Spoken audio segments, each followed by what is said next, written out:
Hello, everybody. Thanks for joining Visit with Bernice. You know, the last video I posted, I told you we lived in Sun Valley in veterans military type of housing that was for affordable for veterans, and the program ended, and we had to eventually move, and we moved to East LA Public Housing Project. So let me tell you a little bit my experience of my family and us living in the projects. First of all, it was 3 bedrooms, 2 baths. I'm sorry, 3 bedrooms, 1 bath. And the floors were concrete, the walls were concrete, everything was concrete. Couldn't understand it. This was 1952, 1953. Don't know why. Maybe they had prison in mind or something, or maybe they were experimenting with housing project by then. At that time, I don't know. But it was the cold floors, concrete and walls, concrete, everything concrete. One day, Daddy came home from work and he had two big rugs that he threw on the floor. It kind of helped a little bit, because those floors were really cold. And one of my little brothers or sisters was little then.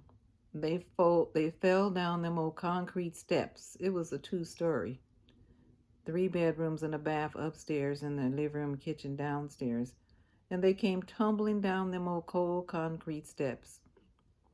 That was the part that we just could not get used to in that old housing project. But one good thing about it was living there, everything came to the door. The milkman came to the door every week. We'd get 4 bottles of milk. He'd put them on the steps every week, 4 bottles of milk. And of course, that was not enough.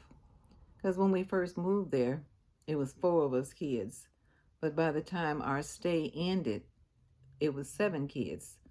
But 4 bottles was all Daddy could afford because he was the only one that worked. And the milkman came. I'm sorry, just said the milkman. The bread man came. He came and brought the bread, the cookies, the cakes, the pies, the rolls, all bread goods that you wanted or needed. The bread man came right to the door. And if you had money, you'd go out there and get all your bakery needs. And then the fruit and vegetable man. If you had money, you'd go to the fruit and vegetable truck and get all the fruit and vegetables and things you needed. So everybody came to the door. Of course, we needed other grocery essentials, so when Daddy got paid, him and Mama would go to the big grocery store. But then sometimes when we needed small things, there was a little small independent little grocery store around the corner that they would let us have credit, because a lot of times Daddy and Mama, they didn't have money to pay for certain things, so they would let us have credit. And they would send me and my brother there occasionally to get stuff on credit. And we'd go there and pick up, and we'd say, Mama or Daddy say, put it on the bill. So they'd pull out the index card, write down the price, the cost, pack it, send us on our way. I remember one time Daddy wanted some cigarettes. Now, I don't know why Daddy didn't go get them himself, but he sent me to the store, the little store, to get cigarettes. Daddy smoked Camels. So I went and told him that my dad wants a pack of Camel cigarettes, and he says, put it on the bill. So they wrote it on the index card and put it on the bill, gave me the cigarettes. I was like 9, 10, or 11 years old. Sold me the cigarettes. But anyway, back in those times, we didn't have trash cans or trash barrels. We didn't have the trash truck to come around and pick up our trash. In every section of the projects area, we had a huge big incinerator with a big tall chimney. We would dump all of our trash in the incinerator and anything else, and if it filled up, you light it, or somebody throw a match in there and just burn it all up. The ashes and the smoke just went right to the top. And while it was burning, back in those days, I guess they didn't have smog, clean air programs going on. That's the way we would burn our trash. But we did have a garbage pail. We would set the garbage pail out on the corner every week, and the garbage man would come and empty your garbage pail. And then you would bring it back and put it on your back area and fill it up again each week. You set your garbage pail, your scraps, you know, out on the curb.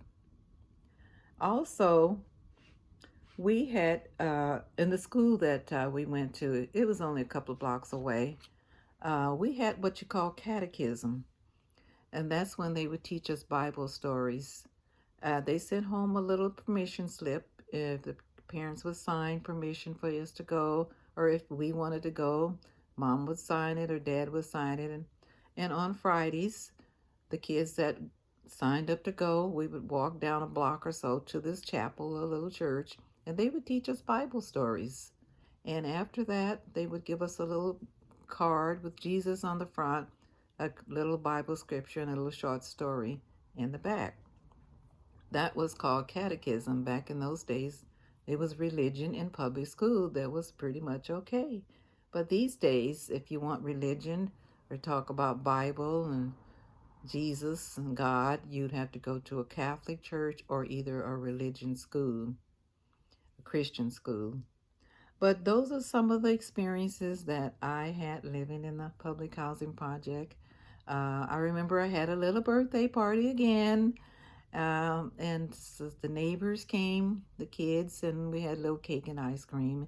And I also remember back in those days, we were real friendly with one of our neighbors, which we were still friends till we got to be grown.